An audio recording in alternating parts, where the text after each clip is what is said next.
It was the winter of 1959, and the Soviet Union was mired in an oppressive atmosphere. The Cold War had brought the country into a state of constant paranoia. The fear of spies, the arms race, and the nuclear threat created an atmosphere of tension that was palpable in the air. Cities were filled with propaganda extolling Soviet power, while secretly citizens whispered about conspiracies and betrayals. My name is Nikolai Petrov, a former Soviet military man. For years I have kept a secret that weighs on my conscience. Today, before death claims me, I feel I must tell the truth. A truth that the Soviet government has hidden for decades. I clearly remember the day we were mobilized for a search mission. 9 young hikers, led by Igor Dyatlov, had undertaken a journey in the Ural Mountains. They were experienced students of the Ural State Technical University, full of energy and eager to brave the harsh winter conditions. However, when they did not return to their base camp on schedule, concern turned to alarm. On February 26th, after days of searching, we found their camp on the side of Kalat Siakal Mountain. The tents were torn apart from the inside, as if they had fled in panic, barefoot and with insufficient clothing to face the extreme weather. In the following weeks, we found their bodies in various states of decomposition, with signs of unexplained traumatic injuries. The official version, the one released by the government, said that they died due to a combination of avalanche, hypothermia, and self-inflicted injuries in a desperate attempt to survive. But what I saw there was not something that could be explained with earthly reasons. The authorities ordered us to follow the official narrative, but I knew there was more. Something didn't fit. I found Igor Dyatlov's diary and was the first to read the horrors this young man had documented in it. As time went by, I realized that I couldn't live with this weight. The truth had to come out, and today I am ready to share it. What happened on that mountain was not a simple accident. It was something much darker and scarier. This is Igor's story, the true story of the Dyatlov Pass, and I am determined to let the world know what really happened. I opened Igor Dyatlov's diary with trembling hands, knowing that the words it contained would reveal the intimate details of a journey that had ended in tragedy. The first pages were full of enthusiasm and meticulous preparations. Each line reflected the emotion and energy of the group. January 26, 1959. Today we begin our journey towards the Ural Mountains, Igor wrote in firm and precise handwriting.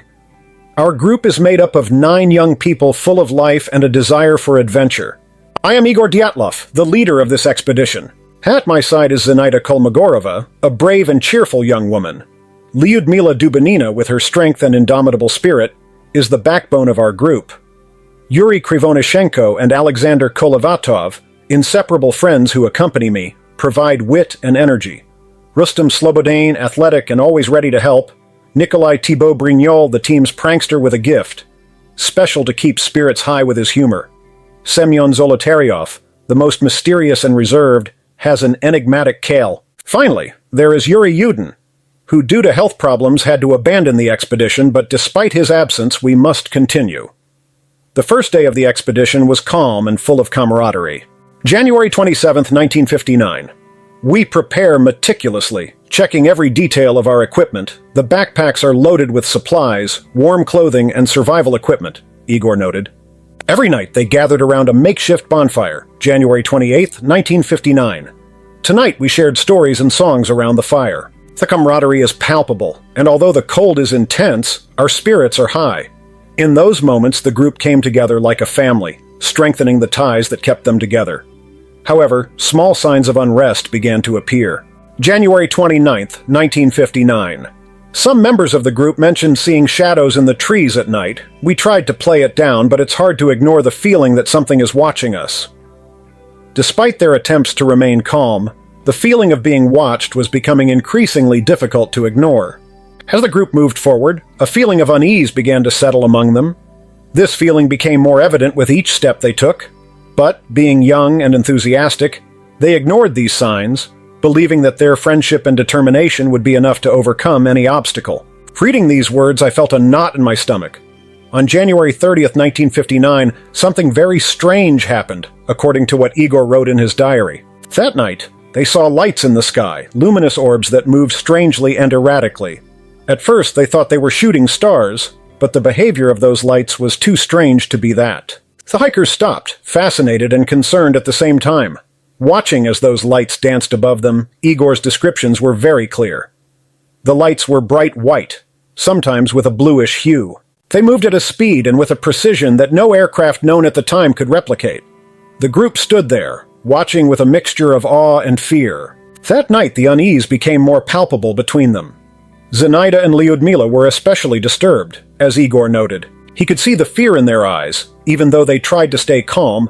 Yuri and Alexander tried to give a rational explanation for what they had seen, suggesting that it could be some kind of secret military test, but uncertainty was evident in their voices. The atmosphere began to change. What had until then been an exciting adventure was now tinged with a growing sense of menace. On January 31st, 1959, the group advanced a little further, but that feeling of being watched did not leave them. Some of them saw shadows moving among the trees again. They could be animals, but there was something about the way those shadows moved that made them nervous. Igor described how during the day they tried to keep morale high. Rustam suggested they sing songs to distract themselves, and that worked for a while. However, when night fell, the restlessness returned with greater force. The diary entries began to reflect growing concern. On February 1st, 1959, they reached the slope of the Kolat-Syakhl mountain. They decided to camp there, but there was a tension in the air that was undeniable. That night, the lights came back on. This time they were closer and brighter. They could even hear a low hum that seemed to resonate in their bones. The last entry that night was brief, but chilling. "We feel watched. Something is out there and I don't know how much longer we can ignore it." When I read those words, I was shocked to discover that Igor's diary abruptly cut off the narrative. Flipping through several blank pages, only in the last ones did I find the true horror that those young people experienced. What I am about to reveal are the events that happened that night, which Igor managed to document before freezing to death. "I don't know what date it is today, but I'm about to die," Igor wrote. That night something broke the quiet monotony of the snowy landscape. "A blinding light suddenly appeared above our camp," Igor noted. "It was so bright that it forced them to close their eyes and cover their faces. The hum that accompanied it was deafening, vibrating in their bones and filling them with terror. A strange ship descended slowly, bathing the camp in a skin-burning white light. The heat was unbearable," Igor described. "Everyone tore off their clothes in a desperate attempt to relieve the burning, but there was no escape." They looked at each other, seeing the fear reflected in their friends' eyes. Panic took over the group. Zinaida screamed, but her voice could barely be heard over the hum. Rustam and Alexander tried to run, but an invisible force lifted them off the ground. They struggled, kicked, and screamed, but they couldn't free themselves. Igor continued to describe the chaotic and desperate scene. Lyudmila fell to the ground, shaking with fear. Yuri and Alexander were paralyzed, their faces pale and their eyes wide. Nikolai Thibault-Brignol tried to reach the store to look for something, anything that could help them, but he was pulled up by that same invisible force. The diary captured the desperation of those moments. "I felt like my feet were coming off the ground," Igor wrote. "My heart was beating with a force that seemed to want to break my chest. I tried to hold on to something, but my hands slipped through the snow. We were rising one by one towards the ship. The ship with its blinding light and its hum deafening, it was a terrifying sight. They took us inside. The light became even more intense and all I could hear was the humming. Then suddenly everything went away, the light, the sound, the heat. Everything disappeared, plunged into total darkness. With each line, the abyss of the unknown grew deeper and darker. We woke up in a cold metal room," Igor wrote. "We were all there, all 9 of us, but the place was strange, alien. The walls were smooth and glowed with a bluish light, and the air had a metallic, almost suffocating smell. The hikers were dazed and disoriented. I looked around and I saw Zinaida holding Lyudmila's hand, both with tears in their eyes. Rustam was trying to get up, but his legs did not respond. Yuri and Alexander were leaning on each other, trying to understand what they saw. The door opened with a hiss, and that was when Igor saw them for the first time. Several small figures entered, no taller than a child, with bluish skin and scales covering their faces. His eyes were large and black, without irises. They had no noses, only 2 holes in the center of their faces. They wore red suits that fit their humanoid bodies. They spoke to us without moving their lips. Their voices resonated in our minds, Igor explained. They told us that their planet was only 20 minutes away from Earth, thanks to its advanced technology. They did not need oxygen to survive, since their atmosphere was composed of a high percentage of hydrogen. These creatures, without wasting any time, immediately began their experiments. Lyudmila Dubinina was one of the first to suffer the horrors that those beings unleashed. They tied her to a metal table, and her screams filled the room as a mechanical arm descended from the ceiling. Long, thin needles were inserted into his abdomen, causing his intestines to twist in agony. I watched as her eyes filled with tears as she struggled to breathe. Then, with chilling precision, they removed his eyes and tongue. His body trembled, trapped in indescribable pain. Kolovatov and Thibaut Brignol did not escape the cruelty of the aliens. They were exposed to intense radiation, and I watched as their bodies deformed under invisible pressure, their bones fracturing as their skin burned and blisters bubbled, bursting and releasing a viscous liquid. Kolovatov's screams were constant, an echo of pain that continued to echo in my mind even after he stopped moving. Krivonishenko and Doroshenko were subjected to a particularly grotesque experiment. They injected a green substance directly into their spinal cord, causing their bodies to convulse violently. Their faces contorted into masks of pure pain, and horrible sores appeared on their bodies, oozing pus and blood. Reading this, I felt the psychological impact of these events on Igor. I was the last to be brought to the table. Devices were implanted in my brain, each insertion a bolt of pain that resonated through my skull. They removed muscle tissue from my legs and arms, leaving open wounds that throbbed with every beat of my heart. The physical pain was unbearable. But what really broke me was the psychological terror. I knew we were trapped, with no hope of escape. Igor described the group's desperation and suffering with heartbreaking clarity. We looked at each other among those of us who were still alive on the ship, trying to find comfort in the eyes of our friends, but we only saw the reflection of our own fear. Each of us was trapped in our own hell but united by shared terror. After the horrible experiments, they began to return us to the mountain, Igor wrote with a trembling hand. I watched as the bodies of my friends were carried one by one through the portal of the ship, each one motionless and cold, left in positions that reflected their desperate attempt to escape the horror we experienced. Igor's description of how they found the bodies was chilling. Lyudmila Dubinina was found kneeling, as if she were praying without eyes or tongue, with her expression frozen in a grimace of pain. Their bodies were intertwined, in a posture that spoke of shared suffering. The fractures in their bones and the burns on their bodies were evident, even through the snow that was beginning to cover them. Krivonishenko and Doroshenko were returned completely naked, their bodies covered in horrible sores, in twisted positions, as if they had tried to hug each other to keep warm in their final moments. Their faces showed an agony that could not be explained by the cold alone. I saw how Rustem Slobodin was returned. His head was turned at an impossible angle, his expression marked by fear. Semyon Zolotaryov was placed some distance from the others, his face showing an eerie calm, as if he had accepted his fate before being returned.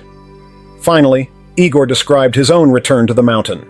They left me alive, but seriously injured. I felt the intense cold on my legs, frozen to the bone, while the muscles from which tissue had been removed pulsed with constant pain.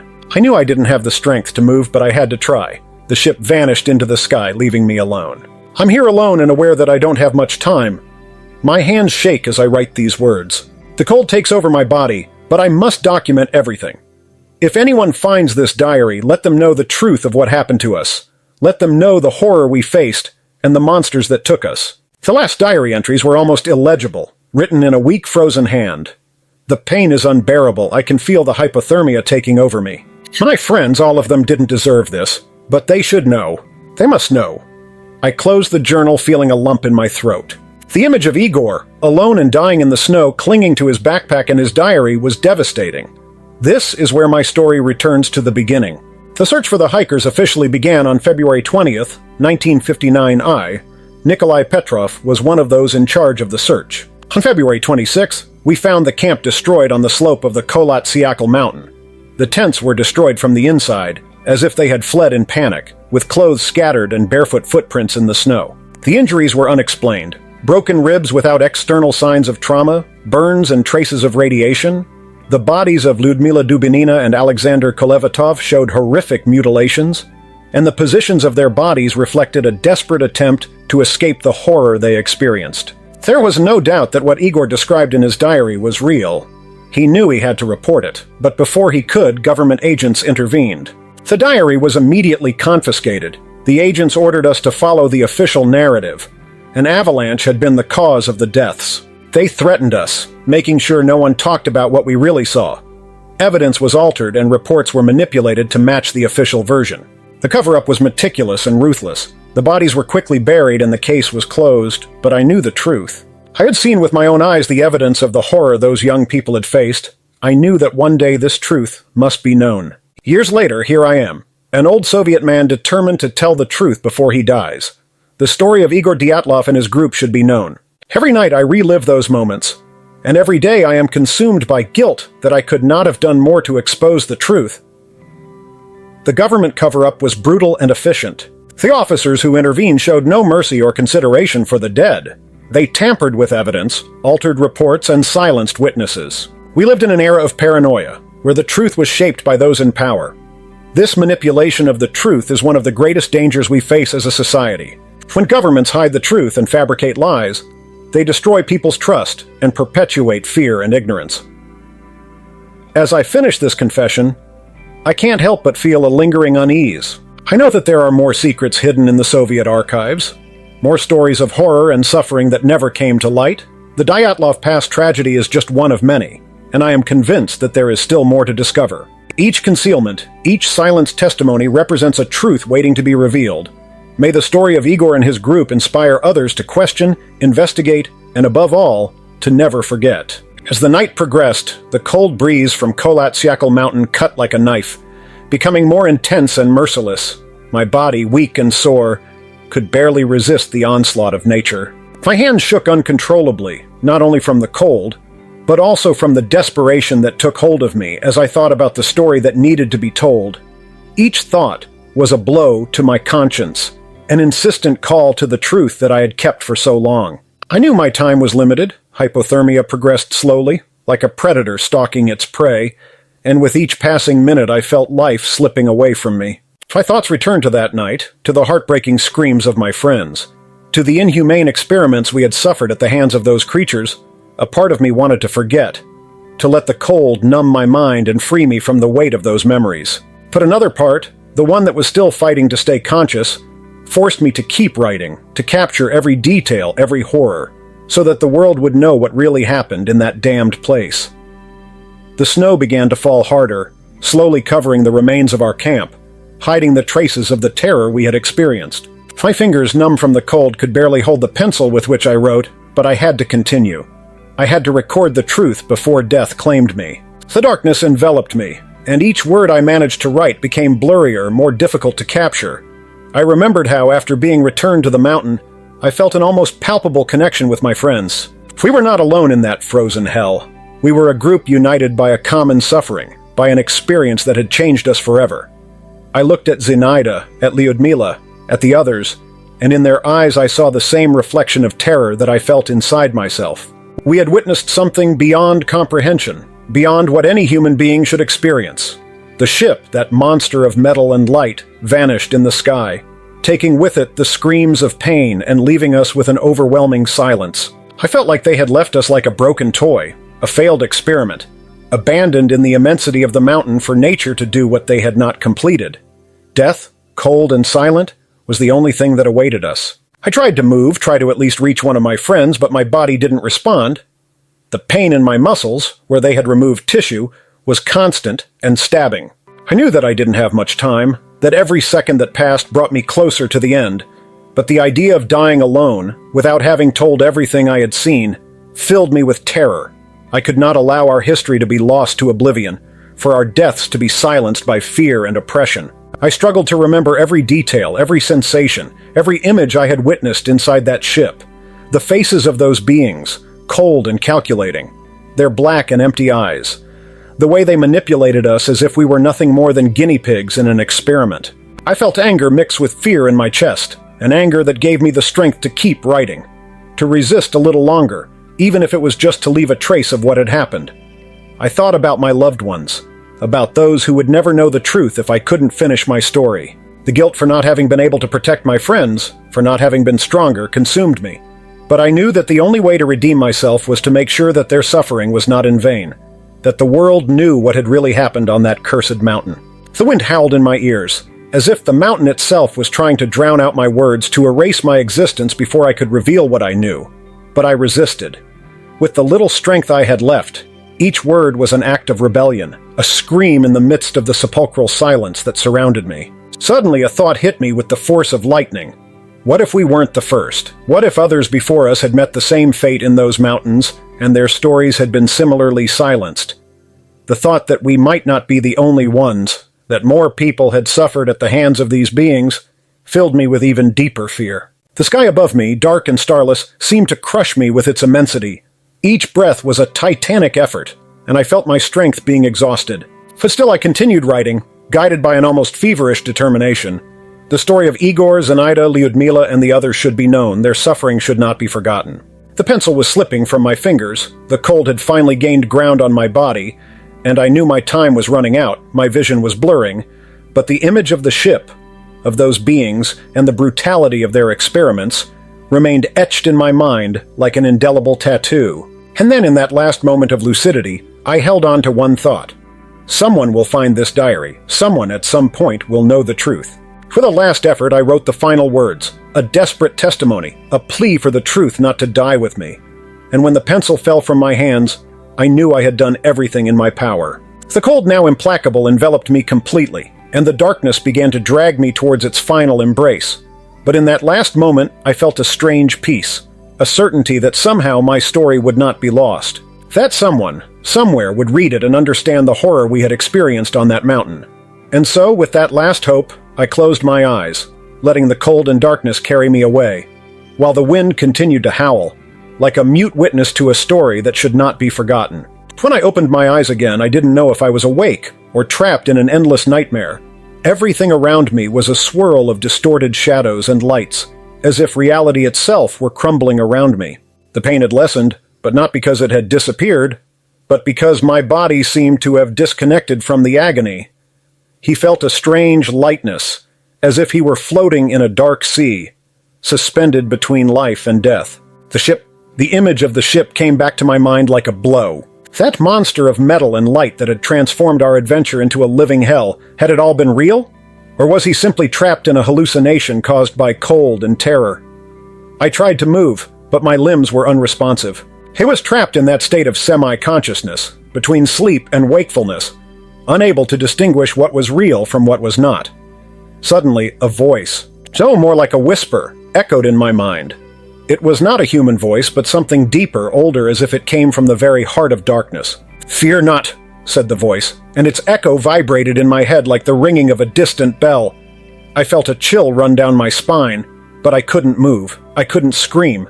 Then before me, darkness began to take shape. Shadows that twisted and intertwined, forming indistinct figures that seemed to observe me from beyond the veil of reality. I tried to focus my eyes, but everything was fading before my eyes, as if I were looking through foggy glass.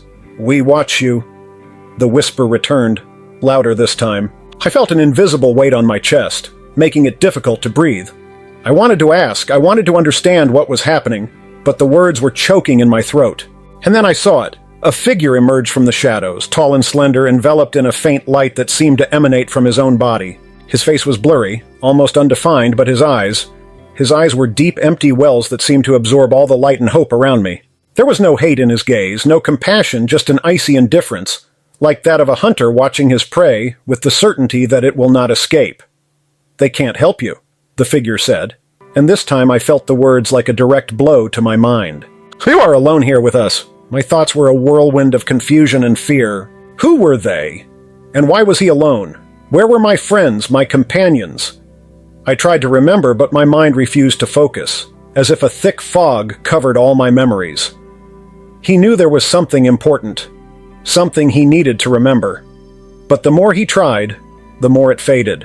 "They are gone," the voice continued as the figure slowly approached. With each step, I felt the cold intensify, penetrating to my bones, freezing any hope I might have had left. "Only you remain, the last witness of what has happened here." My thoughts became chaotic, jumping from one side to the other in search of a way out, of an answer that would bring me back to my senses. Was this real? Was it just a hallucination? And if it was real, why me? Why had they left me alone? "Because you are the last..." The voice seemed to respond to my thoughts, as if it read each of my fears. "You are the bearer of the truth that must not be known." Desperation began to grow inside me, an overwhelming feeling of being trapped, of being just a pawn in a game much bigger than I could comprehend. I tried to move, I tried to scream, but my body remained paralyzed, as if gravity itself had decided to crush me to the ground. The figure stopped in front of me, and for a brief moment, its face became clearer. I saw the cruelty and coldness in his eyes that were not of this world, that knew no pity or mercy. "Don't tell anyone," he whispered, and his breath was like the icy mountain wind cutting deep into my soul. There is no escape for you, neither here nor on the other side. Reality began to crumble around me, fragmenting like a broken mirror. I felt like I was falling, but there was no floor, no end, just an endless fall into darkness. The voice faded away, taking the figure with it, leaving me alone in that abyss of despair. And then, as if a spark had struck in the darkness, the memories came back, one after another, hitting my mind with the force of a storm. My friends, the ship, the experiments. Everything was clear now, as clear as the snow that covered our bodies. There was a truth that needed to be told, a story that shouldn't die with me. But how? How was I going to survive this hell? How could he escape from the clutches of these creatures, from this fate that seemed inevitable? There were no answers, just more questions that accumulated in my mind, while the darkness continued to suck my energy, my will to live. The cold began to intensify again, and I knew my time was up. I felt like life was slipping away from me faster and faster, like sand slipping through my fingers. The voice was gone, and with it any hope of salvation. But then, in the last vestige of consciousness, I understood something. It didn't matter if he lived or died. It didn't matter if he managed to escape or not. The only thing that mattered was that the truth did not die with me. If someone somewhere found this diary, they must know what we had faced, what we had suffered. They must have known that Kholat-Syakhl Mountain was not just a place of ice and snow, but a portal to unspeakable horror. And with that last spark of determination, I felt my body relax, how the pain began to fade, taking the fear with it. The darkness surrounded me, but it was no longer terrifying. It was no longer my enemy. It was simply the end, the last step into the unknown. As I closed my eyes for the last time, I knew I had done everything I could. My story was told, my truth had been written. What happened next was no longer my concern. The mountain, the snow, the cold, everything vanished. And with it, my consciousness, but deep within me, a small flame of hope remained. The hope that someone, one day, would find this diary and discover what really happened on Kholat-Syakhl Mountain. And so in the cold and desolate night, my spirit joined the mountain, carrying with it the story of a horror that should not be forgotten. With the last breath of life escaping my body, everything faded into a dark, silent abyss. The cold, which had been my enemy for so long, finally embraced me with an eerie serenity. Darkness surrounded me, but instead of fear, I felt a strange peace. I had done what I had to do. I had left my testimony, my story. And even though my time in this world was coming to an end, the truth I wrote in that journal would endure, waiting to be discovered. My thoughts faded along with consciousness, and in that last moment I saw myself from afar as a spectator of my own life. There, on the cold slope of the Kholat-Syakhl Mountain, lay my body, motionless and covered in snow, with the diary held firmly in my hands. The snow fell silently, covering the traces of what was once our camp, our history, our suffering. But the mountain would not forget. She would keep our secret until someone was brave enough to dig it up and face the truth it contained. Maybe years would pass, maybe decades. But I knew that one day someone would find the diary and read those pages written with pain, fear, and despair. And when that happened, our story would be known, and the world would finally know what happened on Kholat-Syakhl Mountain, the ship, the creatures, the horrors we experienced. All that no longer belonged to me, I had left everything behind, giving my truth to the world. And as my spirit faded into nothingness, there was only hope that our sacrifice was not in vain. Thus ends my story, a testimony of what should never have happened, of what should never be forgotten. And now, my dear viewer, I leave you with one last thought. What would you do if you were in my place? Would you have the willpower to tell the truth, even knowing it would cost you everything? This is not just a horror story, but a warning. A reminder that the world is full of mysteries that we do not yet understand, and that the truth, no matter how dark, must always be told. If this story has impacted you, if you have felt the cold in your bones and the fear in your heart, I invite you to subscribe to the channel and leave a like, but more importantly, leave your comment below. Tell me what you think, how this story made you feel, and what you learned from it. Do you believe that there are truths that should be hidden? Or do you think that the truth should always come to light, regardless of the consequences? Your opinion is valuable, and together we can continue exploring the darkest and most mysterious corners of the world. Don't forget to share this story with those you think would be interested in knowing it, in discovering the secrets of Kholat-Syakhl Mountain. And if you have suggestions for future stories or topics you'd like us to explore on the channel, leave them in the comments. Here in this space, every voice counts and every story is a window to the unknown. Until the next story, Remember to keep your mind open and your heart prepared for what the world has yet to reveal. See you in the next video!